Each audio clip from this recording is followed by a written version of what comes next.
Hitting.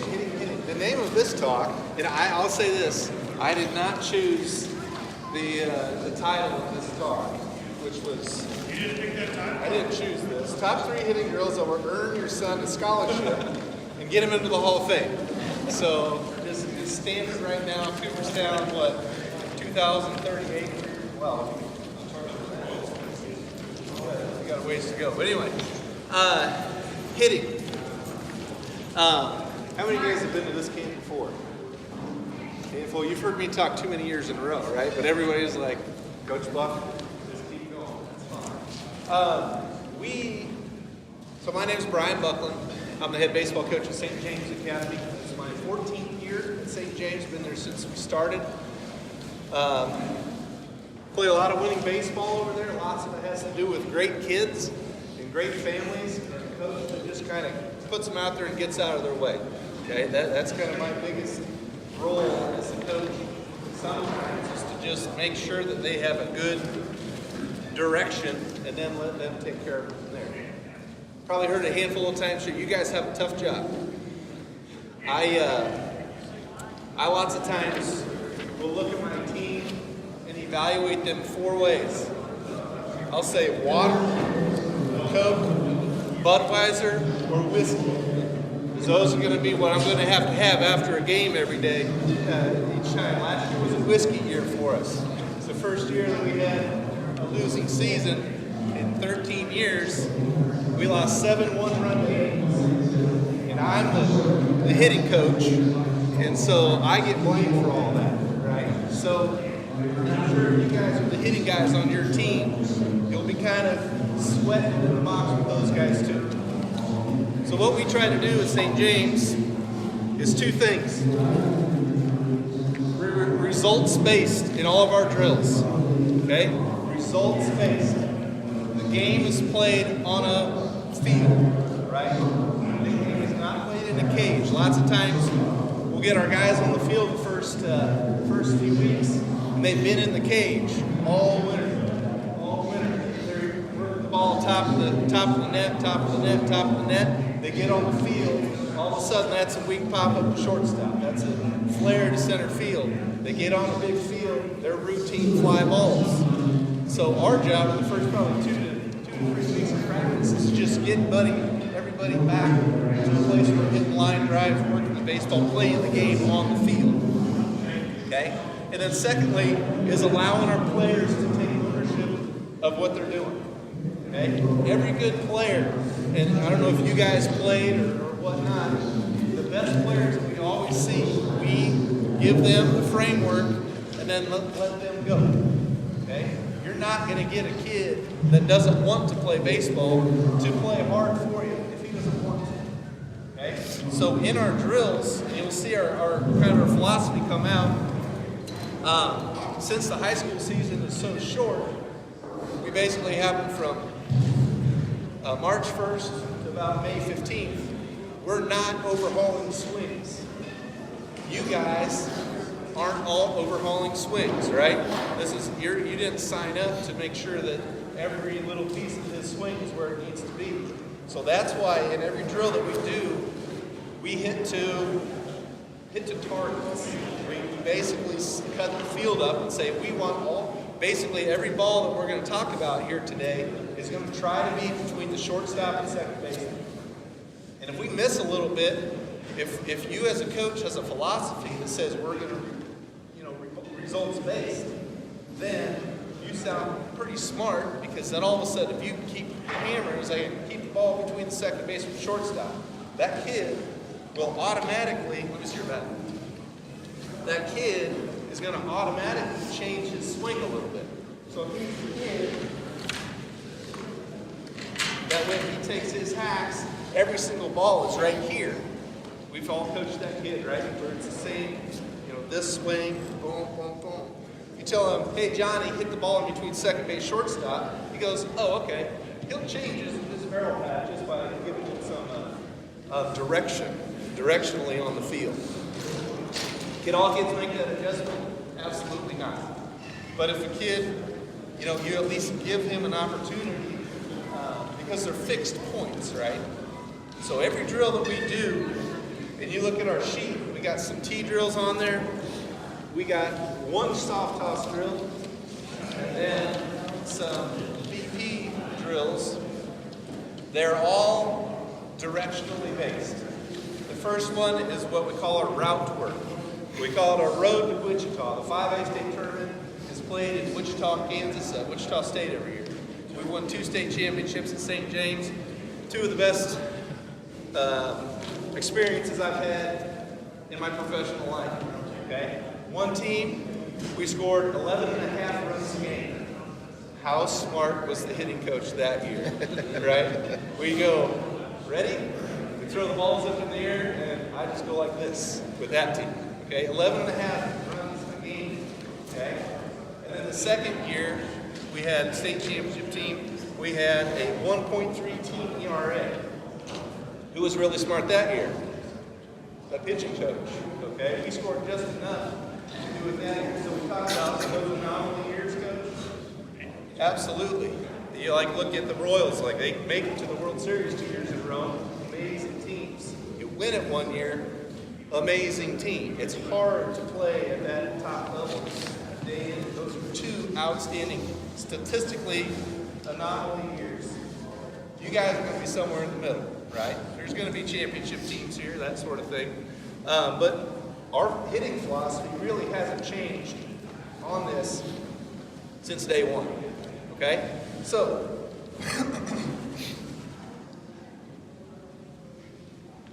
in your book here, our first one, we talked about T work. How many of you guys have T's for your team? How many of you guys have more than 5 T's for your team? Okay? I would encourage you to get a handful of T's.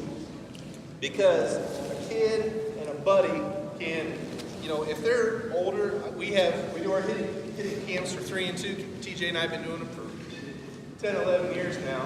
How long were you in St. James? This is my 14th. So 14. So 14 years. And we can have second graders help each other out. I know it can be done, where you just tell them how to do it. They can put the ball on the tee for each other. So they can self-manage themselves, because I'm a firm believer that we as the coach don't have to do all the work for them. When I first started coaching, I left my glove at home. I haven't bring a glove to practice in 14 years. Because my playing days are over. Teach them, and then get out of the way. Teach them how to do it, get out of the way. Come here, Jake. So what we're looking at, the main drill that our guys do every single day is our route work. Called wave out, middle, in. Our wave pitch. In high school baseball, and I know in youth league baseball, if a catcher sets up right here and catches that ball right here, guess what that is? Right? That's a strike. So we practice covering this pitch. So wave pitch, we take care of it. Out, middle, in. I need to hear 5 of them. Who are 5 of the best hitters in our era? Big leaguers. Barry Bonds, okay? Tony Gwynn.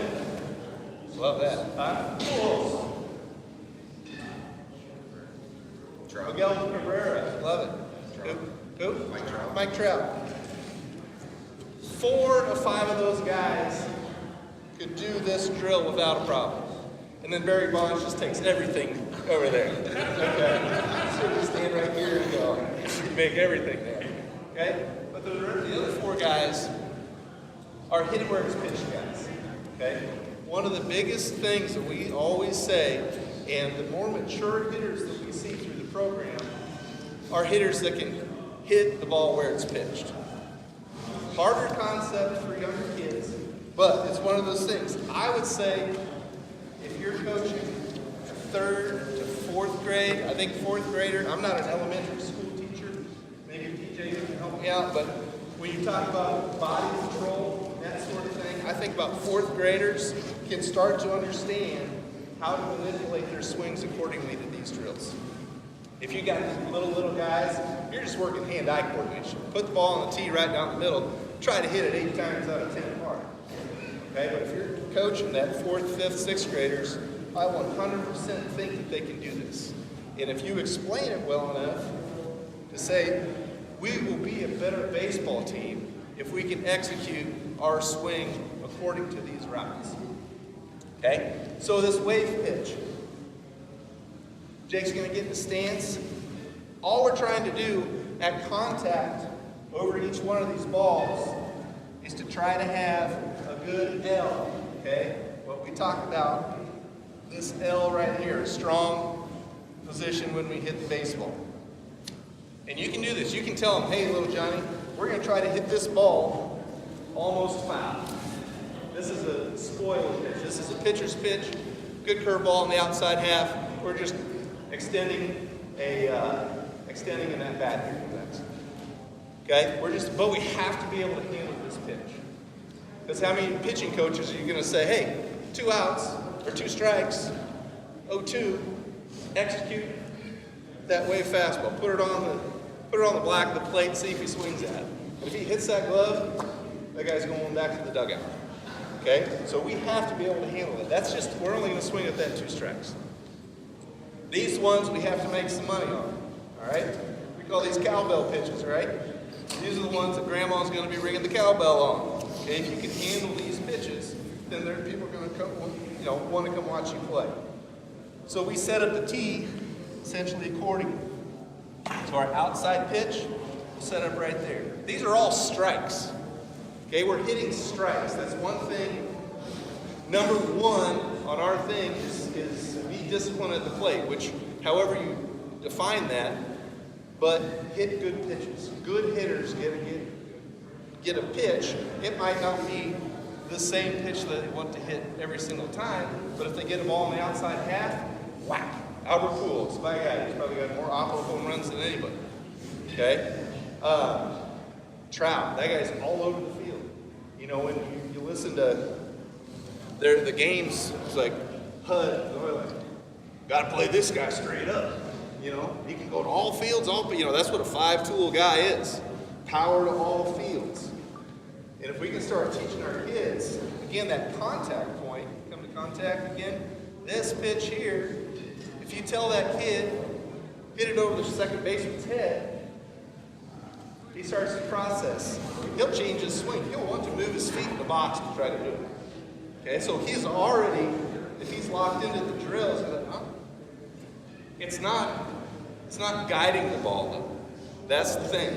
So once he gets set in his stance, and you say, hit that thing to the second baseman, then he's going to have to, the thing that you'll see with kids is their hands will start to come forward, and the barrel will stay behind his hands, which is what we want. All good hitters are going to come in contact with this ball, or with this bat, the barrel behind his hands.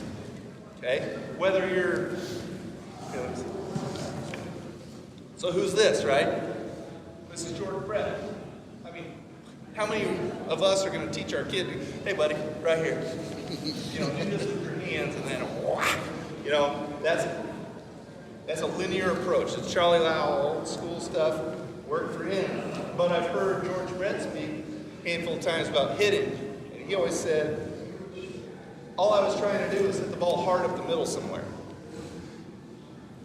Second base, shortstop, same understanding. If you're a rotational guy, you can get lost on the internet looking up all these different philosophies of hitting. Rotational dudes, you watch Pujols, he's a pure rotational guy. I mean, this arm never gets too far out in front. So by God, if you look at his routes and where he's making contact with the ball, shortstop, second base. If your kids are a linear approach where their hands are really moving forward and going, still, you can play the game better on the field if you keep the ball in between the second baseman and shortstop. You move base runners. There's a guy on third, that guy's going to score. You can execute your game better if you keep the ball in the middle of the field. So we go wave, out, middle. So Jake's in the middle. So where's this? So this ball is the second baseman's ball cap. Where's this ball, Jake? Pitcher's ball cap. Pitcher's ball cap, right? So this is the middle. And these are belt high fastballs. We're not going to work on the pitcher's pitch. Gosh, I really got to get good at that blowing outside fastball. Good breaker. That's my pitch. How many people have ever said that? You know, I'm not going to work on. That's what this is for. We do it. We got to have it in our bag of tricks. But we got to get good at these three here. Okay, again, results based, hitting the ball where it's pitched. Okay, so that's the middle. Show me your contact point for your middle. Holy smokes. We got an L. The barrel's behind his hands. That ball's moving in the middle of the field. We can make some, we can score some runs with this one. All right? Next one, inside. Come to contact for me, Jake. Boom. Okay? Boom, right here. Barrel's behind his hands. If Jake's playing college baseball, where you play college baseball at, Coach? Baker University. Baker University. Baker Bear? Wildcat. Wildcat. Baker Bear, well, that makes sense. But anyway, a Wildcat. So if the Wildcats can have 12 guys that hits an inside pitch like Jake's doing right here, they're going to get their name in the paper. Okay? But we're looking for where you're trying to hit this one. Shortstop. Shortstop's hit. Again, it's not going to work out all the time, but we talk about giving our players an approach. Coach, what's your approach? We're going to try to get the ball in the middle of the field. Again, it's a results-based thing. You ask a kid who's been in lessons with some of these launch angle dudes for the last 7 months, they're going to go, well, Coach, I'm trying to lift the ball, so that I get at least a 7-second fly ball that's going to at least scrape the wall, and I'm going to go play at Arkansas. All right, man. Let's do that. Okay? But the all-stater dudes, we've had guys that want to do that, and they've gone from all-state guys to not all-state guys, I would say. But if we stay within this relative framework of keeping the ball in the middle of the field, coming in contact with our barrel behind our hands, if you can have a player get to this position every other swing, you got an all-state kid. Okay? You got the kid that's going to get his name called every time they have a player of the game deal out of 3 and 2. Okay? What we don't want to see, and what you're going to see too, is the kid. And again, this comes down to coaching. This is on you guys, teaching them where to set the tee up. If you tell them to hit an outside pitch, and you keep, if you just move it.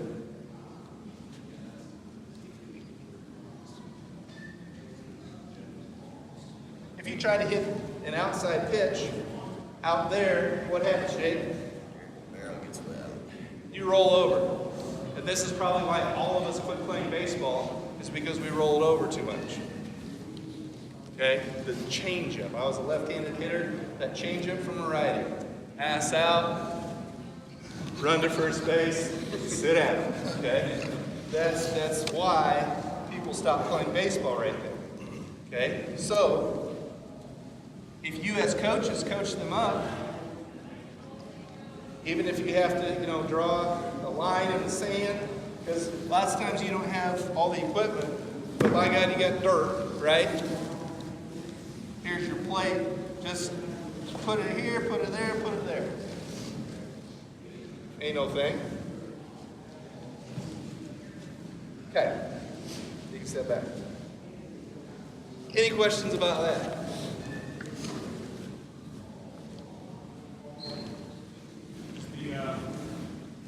The height of the tee as far as where you'd like to strike the point. Wow. Okay. I don't practice pitcher's pitches. I say, screw that. It's like, yeah, if we're going to score 11 runs a game, we're not hitting pitcher's pitches. Okay? So we basically say to our kids, in high school baseball, you're going to get at least probably 2 pitches to hit every single at bat. Big leagues, they get one, maybe. But our guys, they're going to get a couple pitches. If you hit it where it's pitched, that's the trick. All right? Because that good pitch might be a belt high fastball, but it's outside.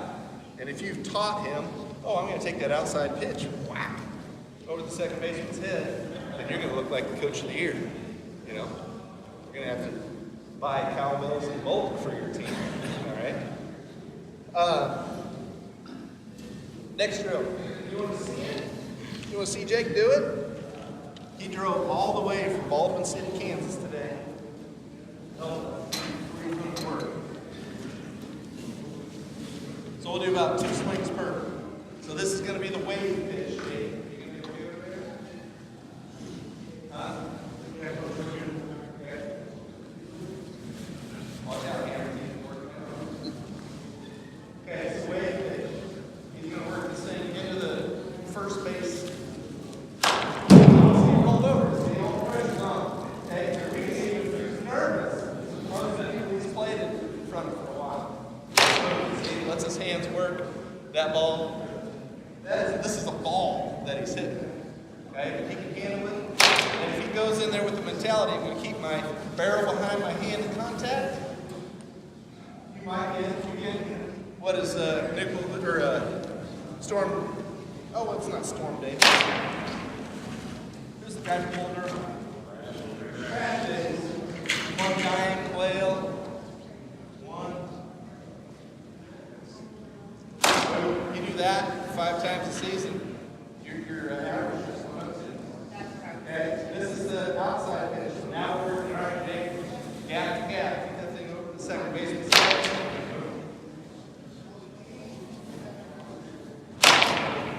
Okay, middle. This is all that Jake says Mike's did. Yes, that makes you like it. Okay, now we go inside. This was a hard one for me, long lever guy.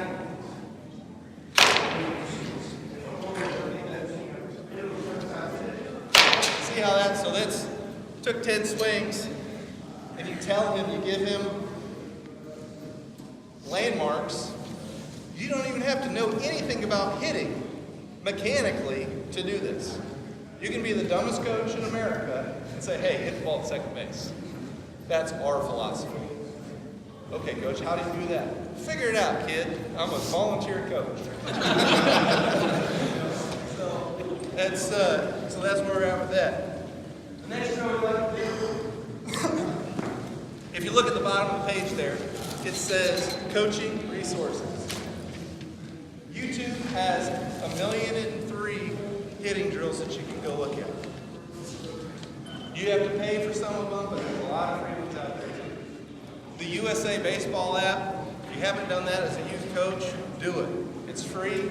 They'll do your practice planning for you. Does anybody use that? It's pretty neat. They got a drill library and everything in there.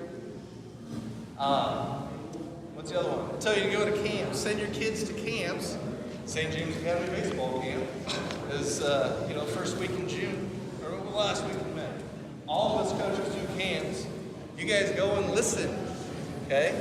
My dad, he was the guy with the old school RCA camcorder, and he'd be the dorky dad in the corner recording the coach talking, okay? And we'd go home and watch him, because that's kind of what we did. We were baseball people, okay? But those are some things that if you, outside of giving your kids an approach, you can give them different drills to help with that.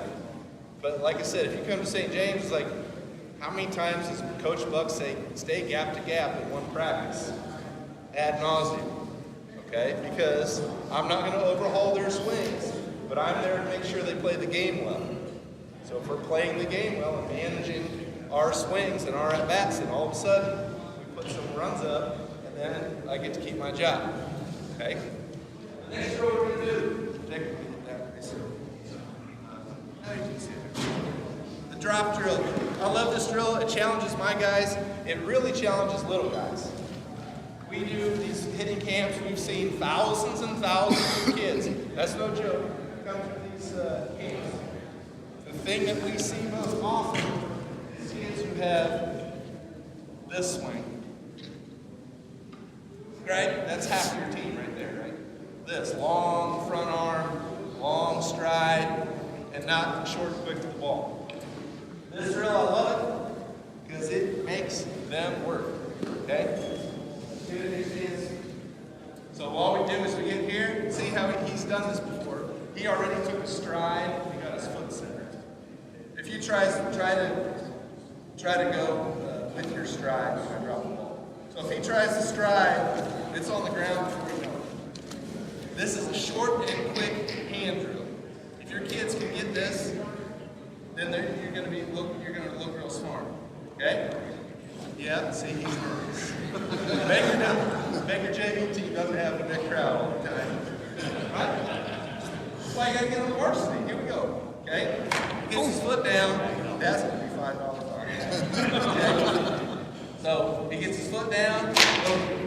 So what we talk about all the time with our hitters is you gotta get your foot in a position where it's on the ground before your swing starts. Okay? At the big league level, it's like split second. Watch college baseball. College baseball is on TV a lot more these days. At the big league level, I almost tell our guys not to watch big league hitters because it's a God-given thing with those guys.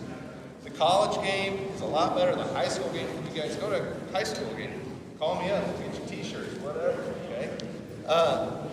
But you'll see the college game, they overemphasize a lot more of getting their front foot loaded and down. It's kind of segmented a little bit more than on those with the big guys. So we do this, get that foot down, gets his hands moving. You do this to your guys the first time, you might have to. I'm 6'5", and I got a little guy, stand on the bucket. All right, little Jake, boom. That might be what you have to do with it. But again, the part of our jobs as coaches too is to challenge the kids. I'm not going to let that thing hit the ground. You'll see them widen out. You'll see them get their hands ready. You drop it, wow. And they'll get it going because they don't want to fail, right? You make them fail a few times because that ball hits the ground. What do you got to do? You widen them out a little bit. You tell them to get your hands ready, and then be short and quick to the ball. I play baseball and grew up in Creston, Iowa. Small town Iowa. Played at the University of Iowa. First day of fall baseball, scrimmaging. So that's what we used to do in high school, scrimmage the first day of practice. All Big Ten, Ryan Cram, 94, played in the Indians organization. I got this. O-S-H-I-T. I'm like, that didn't happen in Preston. So what do? You make an adjustment. You widen out, get your hands ready, and you back. That drill right there is going to embarrass your kids a little bit until you tell them, all right, let's get our feet set. Let's get our hands ready and be quick. And that'll help you with that kid who's got a plus velocity. Hey, the Cobras over here, they got a guy that can throw. So we gotta go to our drop drill approach. Okay, coach, we've done the drop drill. We get our foot ready. We get our hands ready. Wow, ready to go. Riley Pine, you know where Riley Pine is? St. James and Aquinas played in the regional final game 2 years in a row. Guess who we got to see on the mound? Mr. 102 in high school, okay? But what do? We say, hey, we got this. We've been practicing. No stride. Here we go. They shut us out both years, okay? but at least we had an approach, okay? We went home. That was a Budweiser day because at least we battled, right? So, but yeah, it's one of those drills that there's a lot of different resources online, tons and tons of different things. You just got to pick a few that you like. Next one, our gap-to-gap or BP stuff. I'll just be kind of quick. Coach Chalk said we got 5 minutes. I'll 5 minutes ago. So, results based, right? What's it say on the sheet what we're trying to do? Gap to gap. Gap to gap. So if we take our route drills, we move them from shortstop and second base to right center, left center. And this is where you guys get the Coach of the Year award. Because if you guys start getting your guys to work this ball in the outfield, it's pretty good. You see on there, we put cones on the field. Because if you tell them gap to gap, and they just want it, I want to try to hit the ball over the fence, then all of a sudden you get these wide open swings. If you tell a kid gap to gap, and you point system it, you know, hey, we got Charlie Miller. He's the biggest, he's probably the most aggressive swing we have in our lineup this year. And it is, you know what Glen Allen Hill is? Remember Glen Allen Hill? It's just in and out of the zone, but you're going to try to hit 410 feet every time. That's Charlie. We tell Charlie just swing hard, bro. Because he's 18, and that's just what Charlie does. And we put him in the 6-hole, 7-hole. Hey, bro, if you strike out 3 times but hit 2 doubles, that's all right. Okay, that's just his game. The other 43 guys in our program, we tell them to try to hit the ball where it's pitched. Okay, so we're working gap to gap. So I should see the ball up here and up here. See if Jay can do it. And I'm just throwing fastball right down the middle. Okay, so you inside. Go outside. I'm getting warmed up. Inside. Working his way on the varsity, right? Outside. So even if he misses, it's still a hard ground ball to the, you know, there's a lot of baseball that can be good baseball that happens from 4-hop ground ball to second base.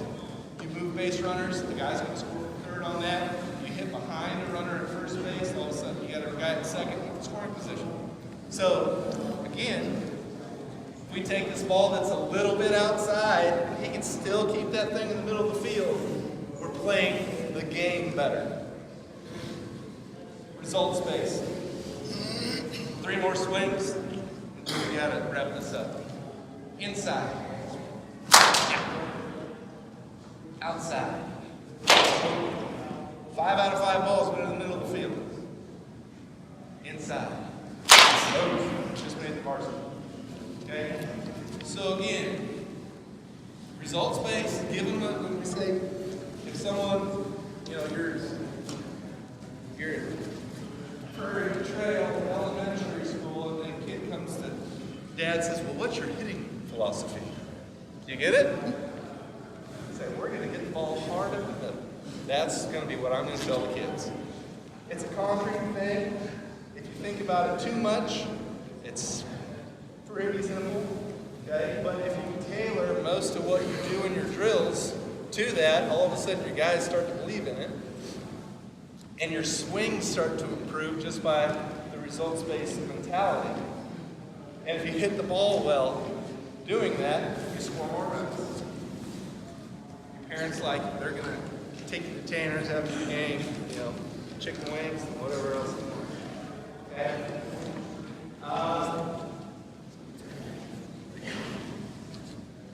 That's it. Because they told me I'm done. Okay? Thank you. My email's on there. We have St. James Academy hitting camps. We have 3 and 2 baseball camps next Saturday.